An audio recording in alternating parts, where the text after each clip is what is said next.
Yeah, when I was a kid. This was My mom kind of nicknamed me Inky Bigfoot Salmon.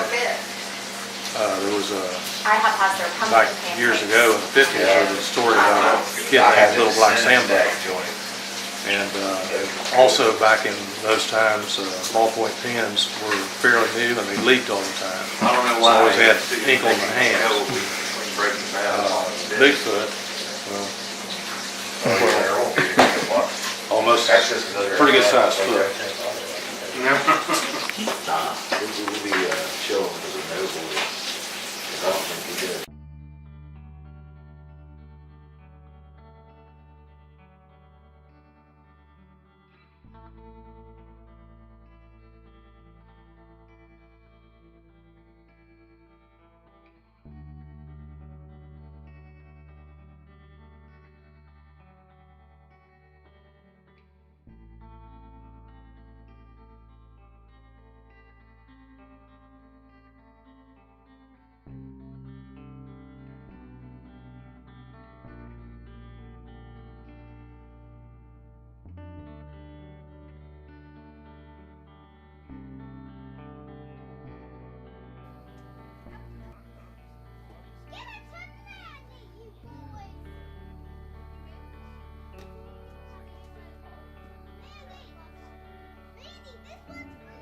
She made a comment to Dr. Harley, our primary care physician, about my memory, which triggered him referring me to Dr. Vaught, the neurologist here in town. And then he referred me in turn to a place in South Charleston called Site Care, where they ran the test on me. And it was an all-day event. And I came out, I had no clue how it went, but then when the results came back, they were devastating. And they suggested or figured that it probably was Alzheimer's, and because of my past history being able to be in supervisory positions with the telephone company and things like that, and having a college education, that, you know, I had at least a normal IQ. But, they figured that that's what it was. And so then began the process of the prescriptions and the medication, and having to give up my job as a bus driver because the state of West Virginia took away my driver's license and CDL. So, and even now I have to go back every year and have approval from Dr. Vaught to be able to keep my regular driver's license. Even though I feel like, you know, my driving's not a problem, but so it's just a brain gone bad, I guess.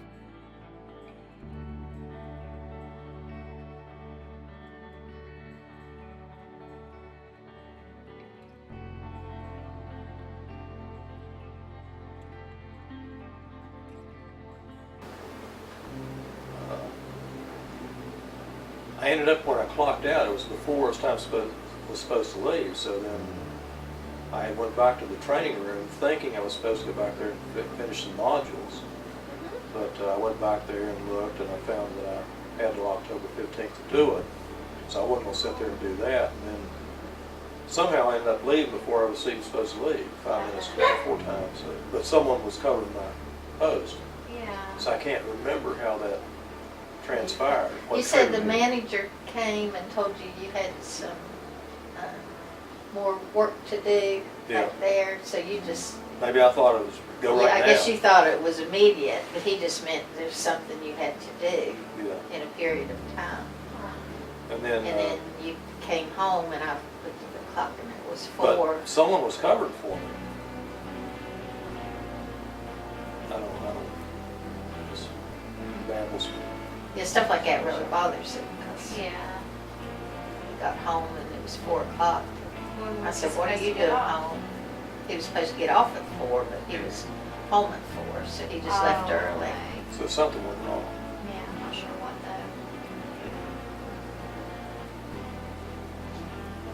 though. I guess they'll But tell someone you. was there covering for me, so, you know, which they do on breaks and stuff like that, but I had Yeah. a break before.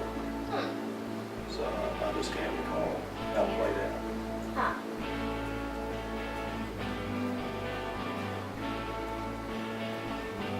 But I guess no harm done.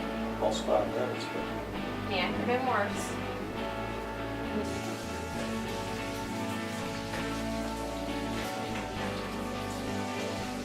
I like it.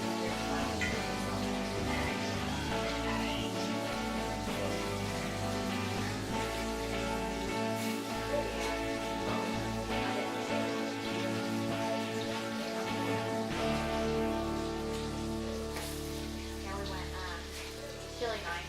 We had a little Alzheimer's day. how it is. They were, they donated a little bracelet for it. What was this? A chili night. Oh, is that right? Yeah, it was a booth, they were selling chili and taking donations and selling bracelets and like facts and statistics about Alzheimer's. Went into a really deep depression for a couple of years, and that's not like him. He's always been upbeat, positive, but he went into depression and lost interest in everything. Things he used to love to do didn't mean anything to him. So when he first went in, they were treating him for depression. And then when we started talking about the memory loss, then they started suspecting, well, maybe it's not depression. We'll do this test. So that's how that turned out.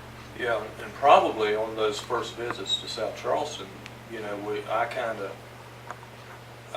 they may have hinted at something like that, but I brushed it off and said it can't be or something like that. And you knew better. You knew something was Yeah, wrong. I kept telling him there's something wrong. And he's more outgoing than me, and they would listen more to him because he said, oh, I'm just under a lot of stress. And then he'd talk about how he drives the school bus and stuff, and the doctors would just laugh and say, yeah, that's probably it. You're just under stress. But I knew only because I lived with him, he wasn't the same Gary. Something was different. So eventually they caught on to that too.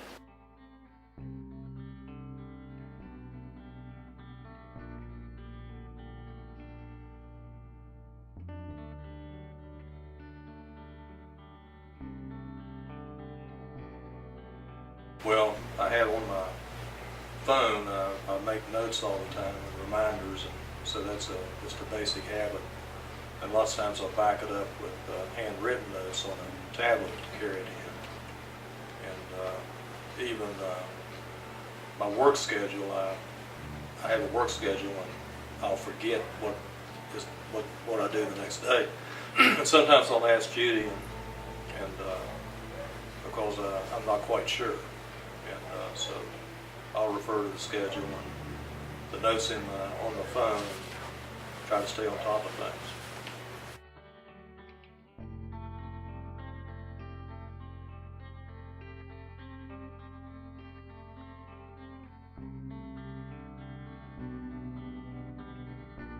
I think we've come together, and Andrea Steve's wife got involved in doing printouts and things like that, and all the kids have been to visits to Dr. Vaught with us to observe and listen and ask questions and things like that. So they're on board with it too. Yeah, Andrea's got us little boards to put all over the house to write down, because we'll forget what day it is or who's coming that day, or we'll have to write down times and stuff like that. And then she got each family a notebook of what the doctor says, to keep on top of it.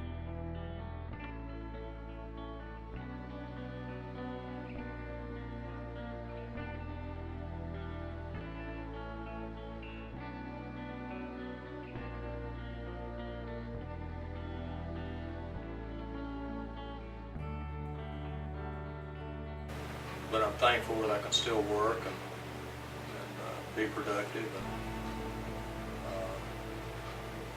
I plan on hanging around for quite some time. And I'm believing for a miracle. I'm just believing that we pray a lot. I'm sure I got a lot of people praying for me. I'm not going to take this laying down.